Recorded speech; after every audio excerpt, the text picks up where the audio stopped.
అందరికీ నమస్కారం. క్రియేటివ్ స్వప్న ఛానల్కి స్వాగతం. ఈరోజు సంక్రాంతి నోముల్లో కొబ్బరి నోము ఎలా నోముకోవాలో చూద్దాము. దానికి కావాల్సినవి ఏంటో ముందు చూద్దాము.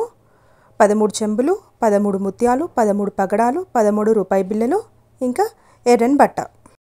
ఎలా నోముకోవాలో ఇప్పుడు చూద్దాము. ఇలాంటి చెంబులు తీసుకోవచ్చు, ఏదైనా చిన్న సైజు చెంబులు కానీ లేకుంటే ఇలాంటి చిన్న గురుగులు కానీ తీసుకోవచ్చు. సో ముందుగా చెంబు తీసుకున్నాం అనుకో, మొత్తం పసుపు రాసేసుకొని ఇలా బొట్లో పెట్టుకొని కంకణం కట్టుకోవాలి. సో గురుగులు తీసుకున్నా అంతే, పసుపు రాసేసుకొని మంచిగా బొట్లు పెట్టేసుకొని కంకణాలు కట్టేసుకోండి. కట్టుకున్న తర్వాత దీంట్లో ఈ చెంబులో మనము ముత్యాలు పగడాలు ఉంటాయి కదా, సో ఒక్కొక్క చెంబులో మనం 13 చెంబులు తీసుకోవాలి. ఒక్కో చెంబులో ఒక ముత్యం, ఒక పగడం, ఒక కాయిన్. ఓకే, ఇలా 13 చెంబులలో వేసుకోవాలి.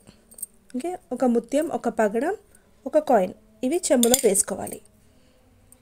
ఇలా వేసుకొని పైనుంచి ఇలాంటి రెడ్ క్లాత్స్ ఉంటాయి కదా, ఏదైనా బ్లౌజ్ పీస్ కానీ అట్లాంటి పీసెస్ చేసేసుకొని ఆ చెంబుకి కట్టేసుకోవాలి. ఇలా కట్టుకున్నాను చూడు, ఇలా కట్టేసుకోవాలి. ఇలా కట్టుకున్న తర్వాత ఇలాంటి 13 సెట్ చేసేసుకొని మనం గౌరమ్మ పెట్టుకొని నోముకోవాలి. ఓకేనా, ఇది వచ్చేసి కుబేరుని నోము. సో చాలా ఈజీ కదా, సో నోముకోండి, చాలా మంచిది. ఇలా కుబేరుని అచ్చులు కూడా దొరుకుతాయి, ముగ్గు అచ్చులు. ఇవి కూడా 13 పెట్టుకొని నోముకోవచ్చు. ఇవి ఎక్కడ దొరుకుతాయని డౌట్ ఉండొచ్చు.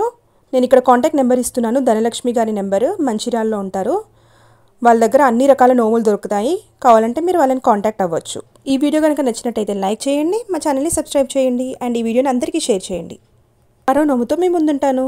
ధన్యవాదాలు.